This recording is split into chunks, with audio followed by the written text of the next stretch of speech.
Olá, Luiz Carlos. Tudo Boa bem, tarde a Marcos? todos. Como é que você vai? Tudo bom? Tudo bem, graças a Deus. Estamos Que aqui. alegria recebê-lo. Já Muito estamos obrigado pelo aí convite.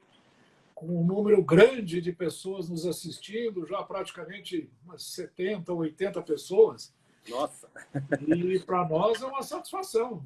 Já estamos aí para mim, praticamente a 3 minutos do horário de começarmos.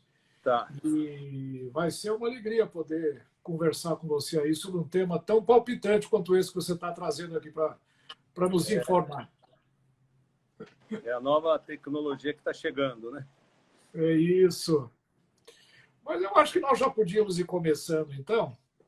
Sim. E eu queria dar as boas-vindas a você, cumprimentar todos aqueles que estão nos assistindo hoje.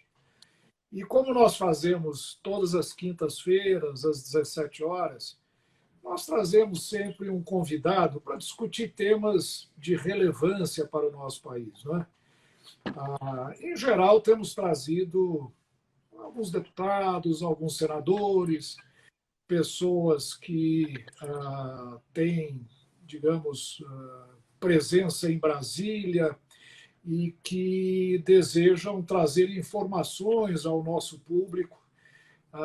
E a Fundação tem se dedicado muito a esse papel, trazer informações não só para os nossos filiados, mas também para nossas bancadas, nossos deputados, nossos vereadores, nossos candidatos, e trazer o maior cabedal de informações possíveis para que a gente possa trabalhar bem e reconstruir esse país, depois disso que nós estamos vivendo agora, que é uma situação bastante trágica. E hoje, meus amigos, nós temos aí uma alegria muito grande, porque nós estamos trazendo o Luiz Carlos Bolsinhas. Eu vou pedir a ele para se apresentar a todos vocês, mas eu queria chamar a atenção para um fato importante. Nós estamos trazendo um convidado de fora do partido, um técnico, uma pessoa que vocês vão ver ao se apresentar tem bastante vivência nessa questão tecnológica, para trazer um dos temas fundamentais. Nós estamos vivendo um momento muito difícil, nós estamos vivendo um momento onde quase 100% da atenção de todo mundo está orientada para a questão da pandemia, um pouco aí nesses problemas políticos que têm acontecido, mas não podemos esquecer de que a vida continua. E coisas importantes estarão acontecendo ainda em 2020 no Brasil, e uma delas é o tema da nossa conversa hoje, que é a questão da banda 5G de internet aqui no Brasil. Então, eu vou pedir ao Luiz Carlos para que se apresente para todos nós que estamos aí lhe assistindo hoje. Tenho certeza que vamos aprender muita coisa. E a partir daí nós vamos começar uma conversa bem franca para entendermos um pouco melhor o problema do 5G no Brasil. Tá bom. Muito obrigado pela oportunidade, Marcos. A gente teve uma conversa semana passada, eu levantei esse tema que é bastante pouco tratado, né, com a relevância que deveria. Aí você me convidou para fazer esse bate-papo hoje, que é um prazer. Eu sou engenheiro de eletrônico, formado pela USP na década de 70 já. Depois eu estudei na Getúlio Vargas, na sua escola, fiz pós-graduação lá em finanças. E tenho trabalhado desde 1973 em consultoria, basicamente voltada para informática, nem chamava informática naquela época que eu comecei, era processamento de dados. Depois virou informática e hoje é tecnologia da informação. Computador é cérebro eletrônico, você lembra? Cérebro eletrônico, exatamente. Na base do cartão perfurado. Acho que a moçada nunca viu um cartão perfurado. Né? Nem sabe o que é isso, é verdade. E eu comecei nessa época, meu primeiro emprego foi na IBM, trabalhei lá há 3 anos. E depois eu fui trabalhar na empresa Bolsinhas Consultoria, que eu já sou da 2ª geração da família. E, a partir daí, desenvolvi toda a atividade de consultoria em tecnologia, vamos chamar assim, né? Com projetos para iniciativa privada, na sua maioria, e também muitos projetos para governo.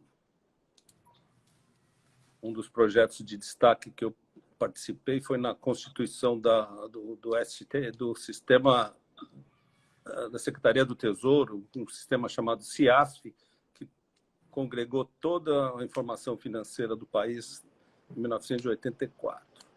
Que é operacional até hoje, né? O CIASF é um sistema mais importante de transações, exatamente. é a conta corrente do Tesouro Nacional. Ele está sendo desenvolvido, parece que uma versão mais moderna, mas até agora, porque eu saiba, o mesmo continua operando desde aquela época. Nós fizemos um projeto de revisão estratégica no ano 2004 e ele foi, desde lá, ele vem sendo tocado pelo século. Na década de 2000, na virada do século, eu fiz um projeto pela Bolsinhas na implantação da Globo.com, onde eles me contrataram pessoalmente para ser o CEO. Eu fiquei lá 1 ano e meio, fiz o startup do portal e depois voltei para Bolsinhas, desenvolvendo nossa vida de consultor aqui, como estamos até hoje. Então, essa é a minha vivência, né? Eu sou muito conectado com o assunto de tecnologia, internet, e eu gostaria de trazer um pouco esse tema do 5G, que é uma nova revolução. Nós estamos num limiar de transformação muito profundo em toda a sociedade. Pois é, Luiz, esse é um tema que interessa muito, porque todos nós usamos Wi-Fi, usamos internet, usamos banda larga, e eu me lembro, começou com 3G, depois foi para 4G, que é um aperfeiçoamento, agora se fala muito em 5G. Nós não temos ainda 5G no Brasil, né? Mas seria muito interessante que você nos explicasse, primeiro fizesse um breve histórico da evolução dessas tecnologias, para nós entendermos o que está por trás da decisão que o governo brasileiro vai ter que adotar na implantação da tecnologia 5G no Brasil. Tá bom. Começou tudo na década de 70, no Japão, com os computadores, os dispositivos móveis, né, os celulares. E eles chamaram de 1G. 1G era a comunicação comum, é como se fosse um rádio amador, que se você comunicava, mas eram dispositivos portáteis, né, e muito específicos, que não tinham privacidade nenhuma. Era uma radiodifusão numa faixa de frequência muito especializada. E se você tivesse um rádio daquele, você poderia escutar tudo que as pessoas estivessem conversando. E nada se falava de voz, só se falava de voz e muito pouco de dados. A partir do começo da década de 80, surgiu, né, o celular, final da década de 80. E o celular trouxe, no seu bojo, toda a comunicação de voz e, por trás dela, a comunicação de dados, onde eles chamaram de 2G. Já era possível, durante toda a década de 90, você fazer transmissão de mensagens. Esses torpedos que a gente manda, na verdade, são a base do 2G. E aí já tinha uma segurança um pouco maior, mas a transmissão de outros conteúdos via internet era muito pequena.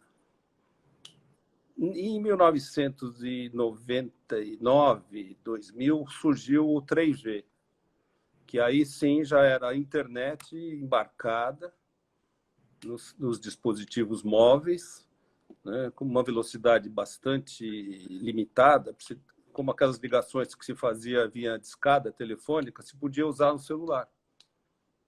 Então, alguma evolução já houve em relação ao 2G, já se podia usar a internet de maneira muito precária. E a partir de 2009, surgiu a tecnologia 4G. Aí sim, que é essa que nós estamos usando hoje, né, e que teve uma explosão praticamente de utilização mundialmente. O 4G ele permitiu o que era uma ficção científica que a gente via naqueles filmes, as pessoas falando a videoconferência, né, de 1 para 1, depois veio a videoconferência 1 para N, as conferências com dezenas de pessoas, que é o que está acontecendo agora, né, e até os mais avançados permite a conferência de até 100 pessoas ao mesmo tempo. E por isso que nessa pandemia o pessoal mergulhou a fundo, né? Seja no trabalho remoto, seja na conferência, usando o Zoom, usando o Skype, usando o WhatsApp e o Instagram também. Todo mundo, essa tecnologia que era uma ficção científica até uns anos atrás, passou a ser uma coisa corriqueira e indispensável já, né? Hoje, se não funciona a comunicação de uma videoconferência, você já quer jogar fora o celular, já quer se ver livre dele. E por trás dessa tecnologia tem o quê? Tem a internet de banda larga. A banda larga hoje do celular 4G, no Brasil, ela está numa velocidade, digamos, usar um termo técnico aqui, 10 megabits por segundo no celular embarcado. Fora do Brasil, te chega até 30, 40. E essa é o que tem hoje disponível de forma barata e dispersa. Tem lá mais de 2 bilhões de dispositivos, sendo que a grande maioria deles no mundo é possível de usar o 4G. Nem se fala um celular hoje praticamente que não tenha 4G, né? Celular e smartphone virou sinônimo. Só alguns casos muito particulares que não tem. Esses de prisão, desse tamanho, assim, que os caras entram, porque que são celulares que só falam voz, né? Mas isso é folclore. Então, a partir disso, nós temos uma tecnologia que virou commodity. Todo mundo faz, todo mundo tem. Essas antenas estão dispersas pelo qualquer cidade, país inteiro, né? No Brasil, ainda a cobertura 4G não é totalmente distribuída. Nas grandes capitais ela é distribuída, mas no interior não é, na área rural não é. Isso ainda tem um caminho pela frente para a abrangência do 4G chegar a uma cobertura aí acima de 80%. Bom, enquanto isso, né, os meus colegas jovens de eletrônica vêm desenvolvendo há muito tempo uma tecnologia que seria a próxima geração. O G do 4G, 5G, é geração. Então, nós estamos na 5ª geração, começando no limiar da 5ª geração da tecnologia móvel com internet, que é o que está chegando aí, que o Brasil precisa acordar rápido, né, para não ser dominado completamente pelo mundo. E o que o 5G permite que o 4G não permite? Primeiro, a velocidade de transmissão das informações. É mais ou menos entre 50 e 100 vezes mais rápido você usar uma tecnologia 5G. Então, baixar um filme hoje, que demoraria no celular uma hora, poderia ser feito em 10, 15 segundos no seu aparelhinho celular. E conferências, né, você teria a possibilidade de pôr milhares de pessoas. A densidade de comunicação que uma tecnologia 5G, comparada com a 4G, medida por quilômetro quadrado, né, a 4G permite que você tenha 4.000 ligações simultâneas por quilômetro quadrado. O 5G, não estou falando números absurdos, permite 1 milhão de ligações por quilômetro quadrado. Então, vocês imaginam o salto tecnológico que isso vai trazer. Um outro fator que é importante, que aí já entra um pouquinho mais na tecnologia, é o que eles chamam de latência. Você vê a dificuldade hoje para ter uma orquestra fazendo uma teleconferência, quer dizer, a sincronização, né, dos dados é muito difícil, porque hoje tem uma latência de 50 milissegundos nos celulares, usando a tecnologia 4G. Com a 5G, a latência será 1 milissegundo. Então, é praticamente instantâneo. Né? Isso vai possibilitar, como eu vou discorrer um pouquinho, um sem número de novas aplicações. Porque hoje não dá para você controlar remotamente determinadas atividades com 50 milissegundos de defasagem. Entendi. Ô, Luiz, essa tecnologia 5G já está totalmente desenvolvida, está em desenvolvimento ainda. E se já existe, que países já estão adotando? E por que o Brasil não adotou isso até agora? ela está desenvolvida, ela começou a ser comercializada em março do ano passado na Coreia. Eles são sempre os pioneiros lá no Extremo Oriente, né? A Coreia, Japão, agora a China também. Então, eles lá já estão sendo vendidos aparelhos celulares com capacidade para o 5G.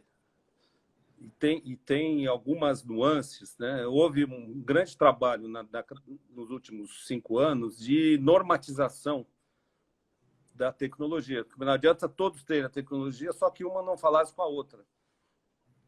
O que foi feito foi tem o Instituto Internacional da ONU que fez a normatização de que frequências, que radiofrequências que vão ser utilizadas pelos aparelhos, né? Quais as velocidades permitidas, quais os padrões técnicos que vão ser necessários. Para quê? Para que, tanto do lado dos aparelhos embarcados, como do lado da infraestrutura da tecnologia. Os grandes fabricantes de tecnologia, né, tem toda essa discussão na China agora, que os Estados Unidos estão querendo bloquear um grande fornecedor chinês chamado Huawei, né, em detrimento, quer dizer, protegendo a indústria americana. Tem a Qualcomm, tem a Ericsson também, então tem uma grande competição mundial.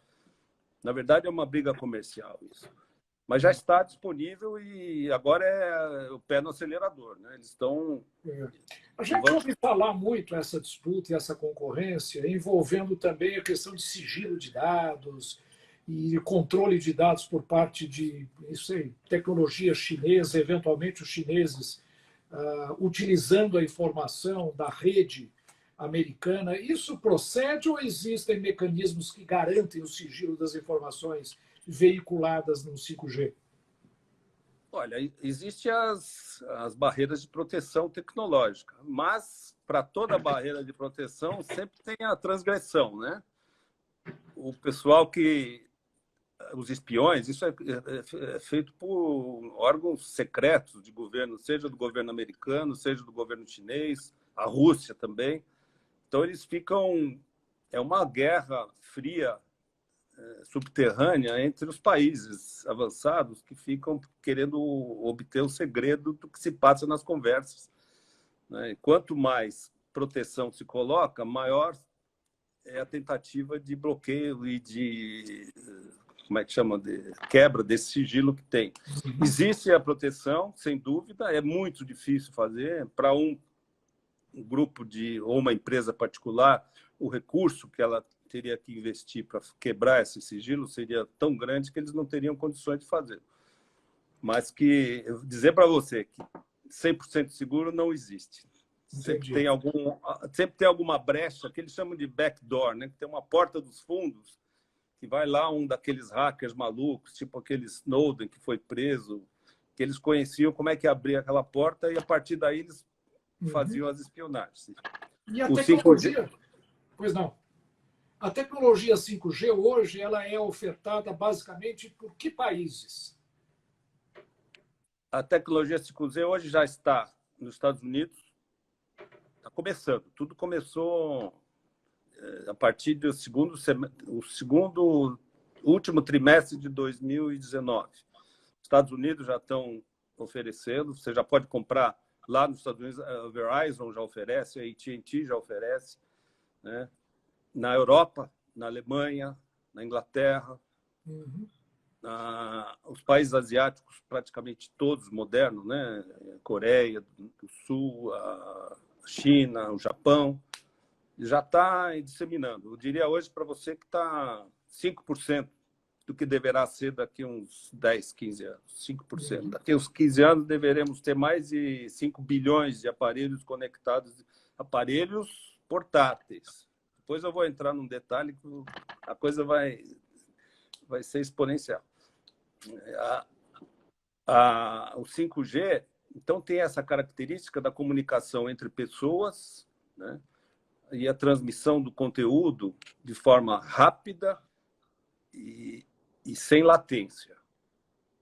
Isso vai possibilitar, como eu estava falando, um tema que é o que eles chamam de internet das coisas. Uhum. Internet das coisas é as coisas se comunicarem entre si. Hoje nós temos pessoas se comunicando entre si, né, e muito poucas coisas se comunicando entre si, né? Ou seja, uma máquina, ela conversa com uma outra máquina, com outro equipamento. Exatamente, mas usando toda etc. a mesma infraestrutura de 5G. Um Entendi. exemplo, os carros, né? Os automóveis, não é do futuro distante, não. Os automóveis vão ser robotizados. Você vai chamar um carro e esse carro vai se comunicar via 5G, né, com os sinais de trânsito, né, vai se comunicar com os outros carros, né, para não baterem dentro desse trânsito todo maluco, né, e isso vai possibilitar, que é o que a gente chama da internet das coisas. Você vai Que poder é ter uma... fundamental para a chamada indústria 4.0, né? Porque sem dúvida o grande nenhuma. desenvolvimento, a chamada quarta revolução industrial, está ligada exatamente ao uso da internet das coisas. É a internet praticamente mesclando atividade manufatureira com prestação de serviços, com informação, com TIC, tecnologia de informação e comunicação, e com isso aumentando muito a produtividade da indústria mundial, não é? Quer dizer, quem adota essa tecnologia. Sem dúvida nenhuma.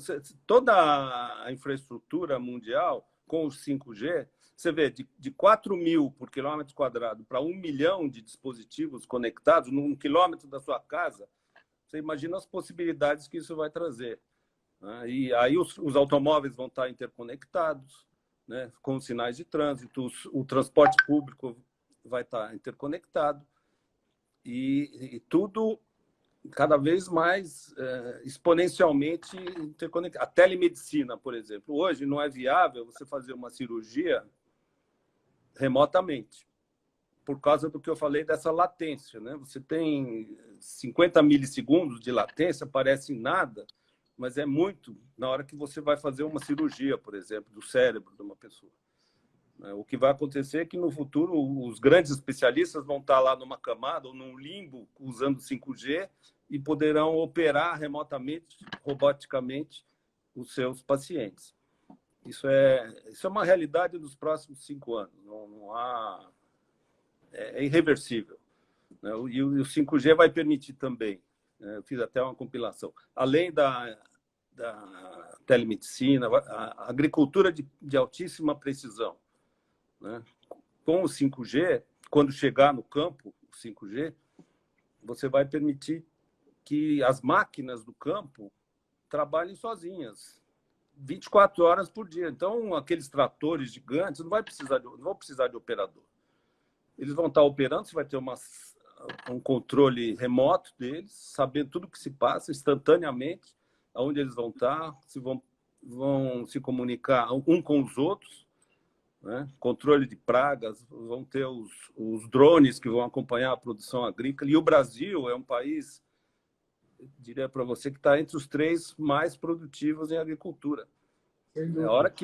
A hora que nós tivermos, né, uma decisão séria de começar a investir na telecomunicações de alto volume, de alta velocidade, como o 5G, nós podemos dar um salto e passar, né, a concorrência rapidamente. A gente sabe que as iniciativas hoje são praticamente individuais, né? O empresário agrícola, né, fora as campanhas que tem contra eles têm que investir por conta própria, porque até órgãos de governo, como a Embrapa, que estavam na fronteira, hoje eles estão meio que sucateados, né? Então, essa vai ser a grande mudança que a gente vai poder fazer se o Brasil acordar para que temos um 5G pela frente. E a grande vantagem do 5G, né, e como o PSL está nessa linha, é fazer os leilões. Nós estamos com a grande... Mas eu queria perguntar para você. Essas redes 5G, tecnologia 5G, etc., isso é uma concessão que o governo dá a empresas. Quer dizer, aí fará um leilão, um processo licitatório, e a permissão para a implantação da tecnologia 5G seria concedida pelo governo ao vencedor desses leilões? O governo, através da Anatel, ele detém a concessão do ar. Não é o ar que a gente respira, mas é o ar que a gente transmite as informações. E esse ar ele é fracionado por um sem número de frequências, desde frequências baixas até a luz, né? Você pode fazer transmissão de informação por fibra ótica. Mas tudo que passa pelo ar, o governo regulamenta. E o governo, hoje em dia, seria muito mais inteligente fazer os leilões de 5G do que leilão de petróleo, porque o petróleo vai acabar e o 5G está começando. Os Estados Unidos fizeram agora um leilão em março desse ano. 7 bilhões e meio de dólares eles arrecadaram numa das 3 ou 4, dependendo da regulamentação que se faça, grande faixa de frequência. Né? Você pode leiloar faixas de frequência, escolher, padronizar e leiloar. Isso dá bilhões e bilhões de dólares para o caixa do governo. E o Brasil não fez ainda nenhum desses leilões? Ainda não fez. Ele jogou agora para 2021. Ele soltou os termos de referência. É um processo que está derrapando, que não está evoluindo, tem muitos interesses aí, e nós estamos ficando para trás. Isso dá uma angústia ver o país não entrar nesse assunto de cabeça, digamos assim, né? Porque nós vamos perder o bonde da história, até definir. Eu li hoje que o Uruguai está na nossa frente em relação à concessão de frequências. Mas o que está segurando o Brasil? Quer dizer, o Ministério da Ciência e Tecnologia, o ministro Marcos Pontes, por exemplo, imagino, quer dizer, está sob a égide daquele ministério que, inclusive, regulamenta e acompanha a Anatel. O que está segurando esses leilões? Qual é o grande problema para que o Brasil dê esse passo de gigantesca modernização que seria a tecnologia 5G no Brasil? Nós estamos comprando uma briga política que os Estados Unidos estão tendo com a China por tabela. Essa é a grande discussão. Como os Estados Unidos estão lutando muito contra os chineses nessa área, que é estratégica, contra a empresa Huawei, aí nós entramos por tabela. Poderíamos ficar independentes, aí é uma questão de relações exteriores, né? Totalmente, e tocar a nossa vida, porque os padrões técnicos já estão definidos. É só fazer o leilão e arrecadar o dinheiro, mas isso vai perdendo interesse. Se a gente não for pioneiro ou não tiver alinhado com a história, nós vamos ficar para trás. Como nós ficamos na questão da informática, não sei se vocês lembram que a tal da reserva de mercado, de informar, entra nessas discussões que aparentemente são para proteger alguns setores de alto impacto político que eles têm e o país inteiro, a sociedade brasileira fica atrasada há anos. É o que aconteceu. É um tema de extrema relevância para os partidos políticos, para os tomadores de decisões, para as nossas bancadas na Câmara dos Deputados. A mobilização em torno disso. Né? Nós não podemos ficar refém de uma disputa que não é nossa, entre Estados Unidos e China. Né? Em realidade, os dois países são fundamentais para a economia brasileira. O nosso maior parceiro comercial é a China, mas os Estados Unidos, por razões enfim, das mais variadas, também é um grande parceiro brasileiro. Temos que ter um relacionamento bom com eles, mas não podemos comprar essa briga e, com isso, ficarmos atrasados. A previsão é que esses leilões ocorram em 2021. Primeiro, hoje, a última informação que eu tenho, obtida hoje, é que o primeiro trimestre de 2021 será o primeiro leilão do 5G no Brasil. Muito Quer bom. dizer, um ano depois dos Estados Unidos e quase 2 anos depois da Coreia e da China. A China nem precisa, porque eles definem quem vai fazer e pronto. Né? Mas um ano depois, os recursos são escassos, nós não podemos ficar para trás nisso. Uma coisa interessante, que na hora que destampar esse assunto do 5G, o investimento que vai requerer, vão gerar milhares de empregos, você vai ter que o número de antenas que você usa hoje no 4G vai ter que se multiplicar enormemente, né? Você vai ter uma proporção, 10 vezes mais antenas. São antenas menores que vão ter que estar localizadas muito próximo uma da outra e do usuário final. Então, isso vai ser um serviço enorme de instalação, né, de configuração dessas antenas e tudo mais. É uma pena. Eu fico meio desesperado ao ver que o Brasil não está dando prioridade, não está tratando do assunto com a devida relevância que devia ter e não se fala nisso. Não sei como. Você tem muito mais qualificação que é para saber como destampar esse negócio do 5G no Brasil. Em realidade, como eu falei no começo da nossa conversa, né, hoje toda a discussão está praticamente centrada na pandemia, na questão da brutal recessão econômica que nós estamos vivendo, mas nós não podemos negligenciar aspectos tão importantes como esse, porque, de repente, surge a vacina. Surgindo a vacina, rapidamente haverá o deslanchar da economia brasileira e também a retomada da atividade econômica mundial. Logicamente, isso vai demorar algum tempo, mas vai acontecer.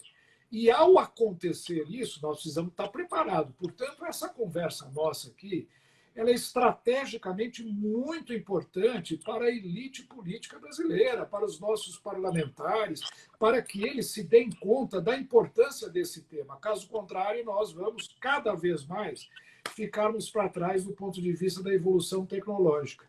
Agora, Luiz, eu vi um artigo que saiu no Valor Econômico ontem, tratando da questão de rede privada, que seria muito importante que o 5G contemplasse redes privadas. O que é exatamente isso? Para que todos aqueles que estão nos acompanhando hoje realmente compreendam a temática. Vou fazer uma analogia, né? Hoje, você, na sua casa, se tiver um Wi-Fi, você tem lá o seu modem, você recebe a internet pública via um cabo de fibra ótica e monta uma rede privada na sua casa. O que a indústria está pedindo é usar essas frequências, que o governo autorize a utilização. Eles já liberaram, aparentemente, na chamada, uma frequência de 3,5 GHz para que se possa constituir redes privadas. Então, uma indústria grande, ela pode, na fábrica, no chão de fábrica, em vez de usar o Wi-Fi, que é uma tecnologia ultrapassada, usar o 5G próprio. Essa é uma rede privada de 5G. Com todas as vantagens de a latência pequena, a quantidade de aparelhos e equipamentos que você vai poder utilizar, né? Ou seja, o processo de internet das coisas, internamente aquela determinada indústria, será gerida privadamente por essa empresa. É um pequeno detalhe do que você falou, internet das coisas via comunicação sem fio.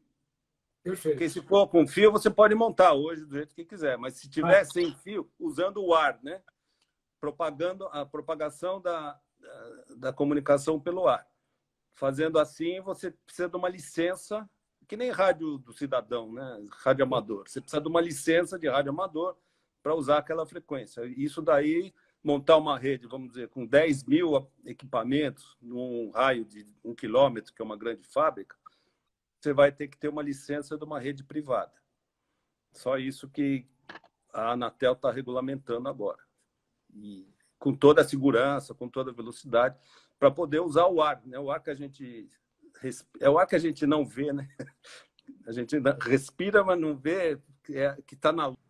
Então, são as frequências, tem todas as frequências de radiodifusão que a gente é submetido hoje em dia, que não transparece porque elas não são visíveis na luz.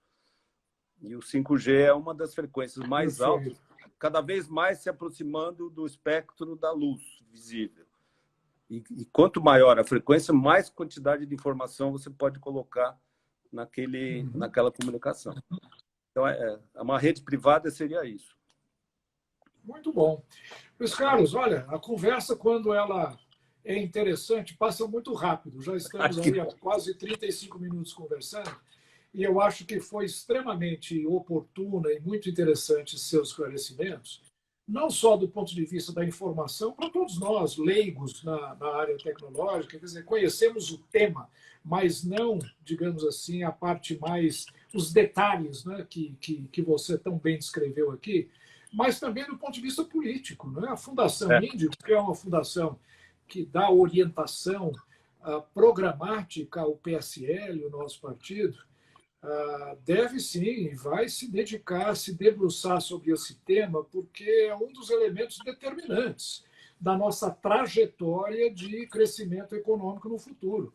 Quem sabe nós possamos, em breve, voltar a ter você conosco, conversando, preparando alguns trabalhos ou fazendo uma reunião, quem sabe, com os nossos parlamentares, deputados federais, aqueles que estão hoje na comissão de comunicações da Câmara dos Deputados e também com a nossa bancada de senadores, para nos informar e que possamos efetivamente conduzir esse tema da melhor maneira possível. Eu queria, então, Luiz, agradecer muito aos seus esclarecimentos, saber se tem alguma coisa a mais que você gostaria de transmitir antes de encerrarmos essa nossa conversa. E não sem antes agradecer muito o seu conhecimento e a simpatia aí com que você trata esse tema e tem nos tratado também aqui na Fundação Índico. Só queria agradecer a oportunidade e, se eu puder transmitir isso, né, essa minha angústia para os nossos representantes no Congresso, já é alguma coisa muito importante. Muito obrigado, viu, Marcos? Bom, vamos ter, então, essa oportunidade.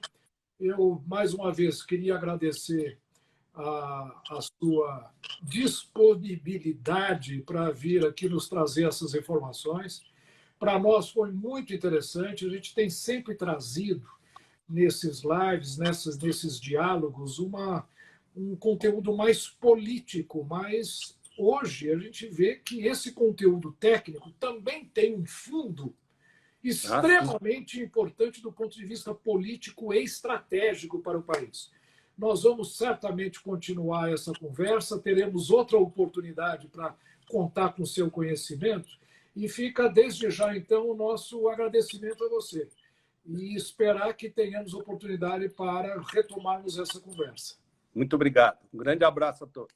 Obrigado a todos. Quero agradecer a todo mundo, dizer que foi uma satisfação enorme termos hoje o engenheiro Luiz Carlos Bolsinhas falando sobre um tema tão importante quanto esse que é a 5G e convidá-lo para a próxima quinta-feira, às 17 horas, estarmos juntos novamente para termos mais um diálogo do PSL com um tema de interesse nacional. Até a próxima, então. Muito obrigado a todos.